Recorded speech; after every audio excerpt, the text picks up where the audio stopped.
दोस्तों India A versus UAE rising star Asia cup 2025 के match में आया भारतीय बल्लेबाजों का तूफान। वैभव सूर्यवंशी ने बना दिया महा रिकॉर्ड और जितेश शर्मा ने भी अंत में लगाई यूएई की लंका। तो क्या है इस मैच का पूरा हाईलाइट बताएंगे दोस्तों आपको हमारी इस वीडियो में। लेकिन अगर आप भी भारतीय टीम के मेरी तरह बड़े वाले फैन है तो वीडियो को लाइक और चैनल को सब्सक्राइब जरूर कर लीजिएगा। भारतीय कप्तान जितेश शर्मा ने टॉस जीतकर पहले बल्लेबाजी करने का फैसला लिया और उनका ये फैसला सही साबित हुआ। भारत की ओर से बैटिंग करने के लिए प्रियांश आर्या और वैभव सूर्यवंशी आए और प्रियांश आर्या ने भारत को तेज शुरुआत दी। उन्होंने पहले ओवर की 5वीं गेंद पर शानदार चौका लगाया और 6ठी गेंद पर एक शानदार छक्का लगाया और फिर वैभव सूर्यवंशी ने भी दूसरे ओवर की दूसरी गेंद पर चौका लगाकर अपना खाता खोला। लेकिन फिर इसके बाद दूसरे ओवर की चौथी गेंद पर प्रियांश आर्या 10 रन बनाकर रन आउट हो जाते हैं और भारतीय टीम को 16 रन के स्कोर पर पहला बड़ा झटका लगता है। फिर उसके बाद वैभव सूर्यवंशी का साथ देने के लिए भारतीय टीम के कप्तान नमन धीर आते हैं। लेकिन फिर वैभव सूर्यवंशी दूसरी ओवर की 6ठी गेंद पर शानदार छक्का लगाते हैं।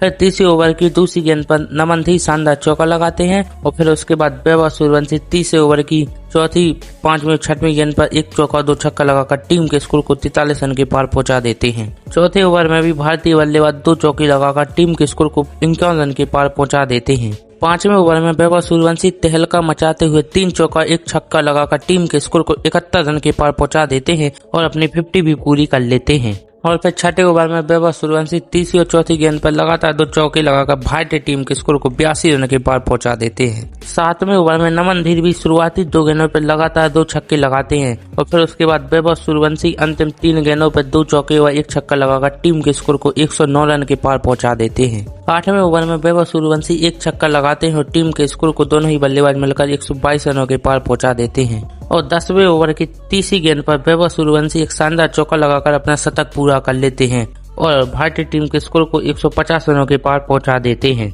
11वें ओवर में वैभव सूर्यवंशी नमन धीर दोनों ही बल्लेबाज मिलकर 4 छक्के 1 चौका लगाते हैं और टीम के स्कोर को 179 रन के पार पहुंचा देते हैं। लेकिन फिर उसके बाद नमन धीर चौथे रन बनाकर मोहम्मद इरफान का शिकार हो जाते हैं और भारतीय टीम को 179 रन के स्कोर पर दूसरा बड़ा झटका लगता है। फिर वैभव सूर्यवंशी का साथ देने के लिए टीम के कप्तान जितेश शर्मा आते हैं। वैभव सूर्यवंशी इस ओवर को खाली नहीं जाने देते और इसी ओवर की अंतिम गेंद पर एक शानदार छक्का लगाकर टीम के स्कोर को 188 रन पहुंचा देते हैं। लेकिन फिर उसके बाद 13वें ओवर की तीसरी गेंद पर वैभव सूर्यवंशी 144 रन के स्कोर पर मोहम्मद फराजुद्दीन का शिकार हो जाते हैं और भारतीय टीम को 195 रन के स्कोर पर तीसरा बड़ा झटका लगता है। फिर कप्तान जितेश शर्मा का साथ देने के लिए नेहाल वडेरा आते हैं और नेहाल वडेरा इस ओवर की 5वीं गेंद पर शानदार चौका लगाकर टीम के स्कोर को 199 रन पहुंचा देते हैं। 15वें ओवर की दूसरी गेंद पर जितेश शर्मा शानदार गगनचुंबी छक्का लगाते हैं और फिर उसके बाद एक चौका लगाते हैं और टीम के स्कोर को 226 रन पहुंचा देते हैं। लेकिन फिर उसके बाद नेहाल वडेरा 14 रन के स्कोर पर अयान अफजल खान का शिकार हो जाते हैं और भारतीय टीम को 232 रन के स्कोर पर चौथा बड़ा झटका लगता है। और उसके बाद जितेश शर्मा का साथ देने के लिए रमनदीप सिंह आते हैं।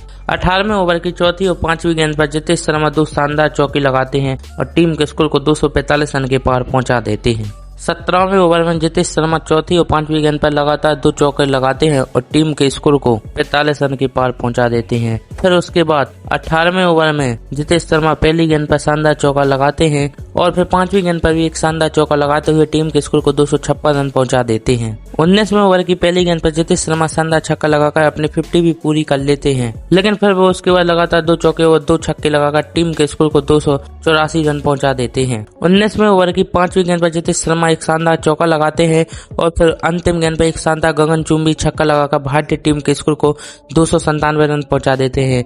यूएई की टीम को 20 ओवर में 298 रन बनाने थे।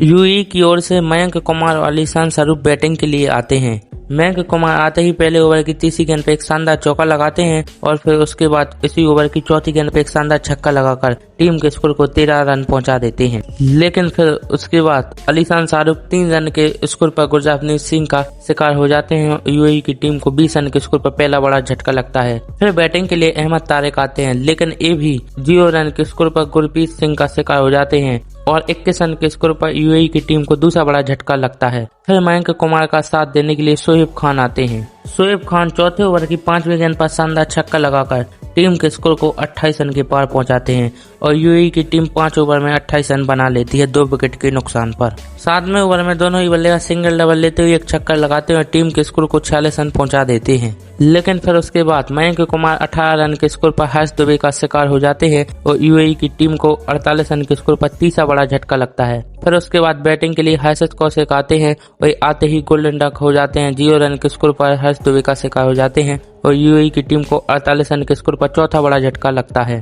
फिर उसके बाद शोएब खान 8वें ओवर की 6वीं गेंद पर एक शानदार छक्का लगाते हैं और टीम के स्कोर को 9 ओवर में 60 रन पहुंचा देते हैं। और फिर 10वें ओवर की 4थी गेंद पर मोहम्मद हैदर भी एक शानदार गगनचुंबी छक्का लगाते हैं और टीम के स्कोर को 11 ओवर में 76 रन पहुंचा देते हैं। और 11वें ओवर की पहली गेंद पर मोहम्मद हैदर एक शानदार चौका लगाते हैं। लेकिन फिर उसके बाद हैदर 20 रन के स्कोर पर रमनदीप सिंह का शिकार हो जाते हैं और यूएई की टीम को 83 रन के स्कोर पर 5वां बड़ा झटका लगता है। फिर बैटिंग के लिए इरफान आते हैं। 14वें ओवर में शोएब खान का तूफान देखने को मिलता है। वो इस ओवर में 2 छक्का 1 चौका लगाकर टीम के स्कोर को 119 रन के पार पहुंचाते हैं और अपनी शानदार 50 भी पूरी कर लेते हैं। और फिर इसके बाद शोएब खान यहाँ रुकने का नाम नहीं लेते हैं और 15वें ओवर की 4थी गेंद पर एक शानदार चौका लगाते हैं और इस ओवर में टीम के स्कोर को 126 रन के पार पहुंचाते हैं। इरफान भी 16वें ओवर की 5वीं और 6वीं गेंद पर लगातार 2 शानदार चौके लगाते हैं और टीम के स्कोर को 139 रन पहुंचा देते हैं। लेकिन फिर 18वें ओवर की दूसरी गेंद पर शोएब खान 63 रन के स्कोर पर गुरजीत सिंह का शिकार हो जाते हैं और यूएई की टीम को 144 रन के स्कोर पर 6वां बड़ा झटका लगता है। फिर उसके बाद बैटिंग के लिए अयान अफजल खान आते हैं और फिर उसके बाद इरफान 26 रन के स्कोर पर यश ठाकुर का शिकार हो जाते हैं और यूएई की टीम को 146 रन के स्कोर पर 7वां बड़ा झटका लगता है। यूएई की टीम 20 ओवर में 149 रन बनाती है 7 विकेट के नुकसान पर और भारतीय टीम इस मैच को 148 रन से जीत जाती है। आपको इस मैच में किस खिलाड़ी का प्रदर्शन सबसे अच्छा लगा हमें कमेंट कर जरूर बताएं।